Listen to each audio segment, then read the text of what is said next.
Howdy friends, Super Dave Quinn here, out for another morning walk with my friend Romeo.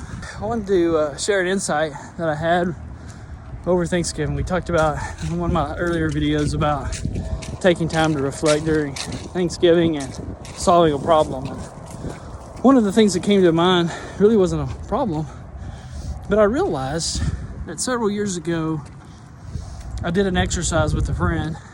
We're talking 2008, 10 maybe, where he asked me to describe the perfect day and to write it down. At the time, I remember thinking, here's what I would like to do and all the things. And I was working for, I was a public servant. I was working for the city. And so the things I was putting down, I thought, there's no way. I don't see how I'm ever going to do this. But I've never been one to let that kind of thing stop me. I just put it down and figure if it happens, great. If not, well, whatever. Over the Thanksgiving holiday, I realized I wish I could find that paper that I wrote that down on, because my day to day looks extremely close to what I wrote down. Like waking up early, doing morning meditation or prayer, taking the kids to school, exercising, showering with no hurry and getting to work and starting my day at a certain time, being able to work when and where I want to. What I realized is I'm living my best life from the vision that I had back then. But today there's another vision that I have. I'm still not where I want to be, but I got to where I could see in my mind the biggest vision I could have back then. I'm actually living that today. That's incredible to think about. Now, I also thought about all the pain that I've gone through, my family and I, all the pain that we've gone through to get to this point in our lives. And as a family, even, we're like, this is not where we want to be, but I'm living the day that I described. Having to move and leave your family, everything that we had known as a married couple and a family, we had to move away from that. Moved to a community and went through a terrible disaster, and having to emotionally go through that and help people go through that.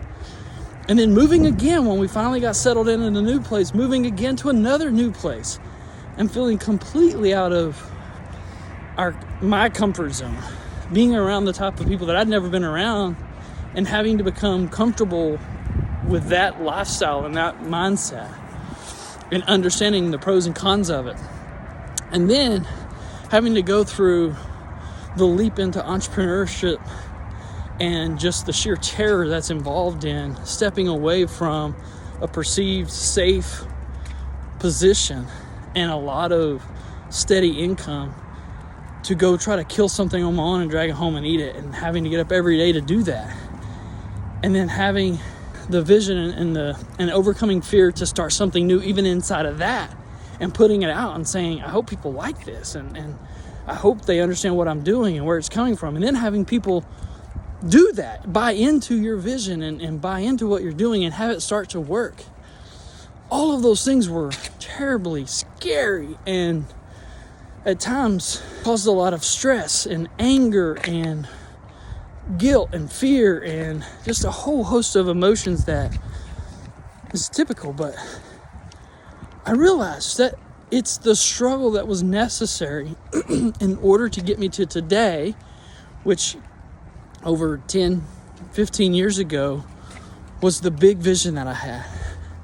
My hope is for you today that you take the time to actually envision, what does success look like for you?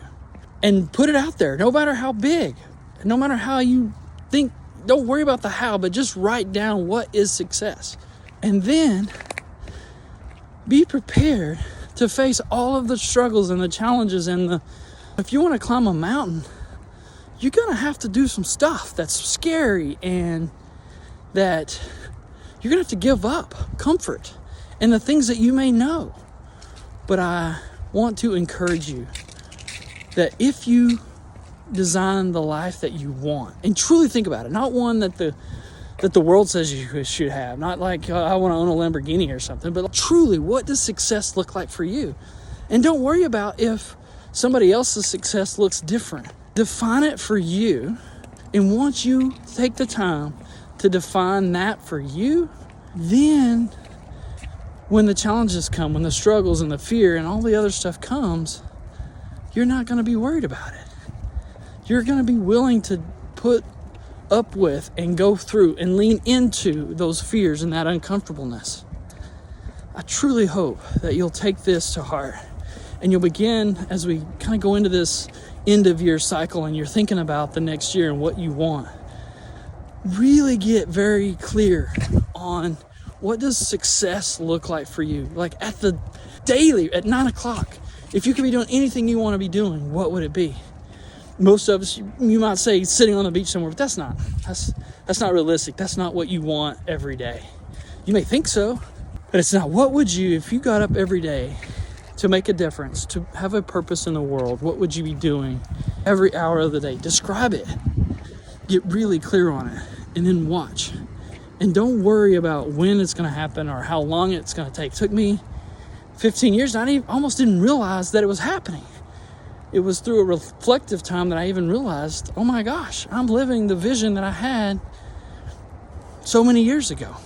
I pray that you get clear over this holiday season and get really, really precise about what success looks like, and then you go make a difference. Thanks. Have a great day.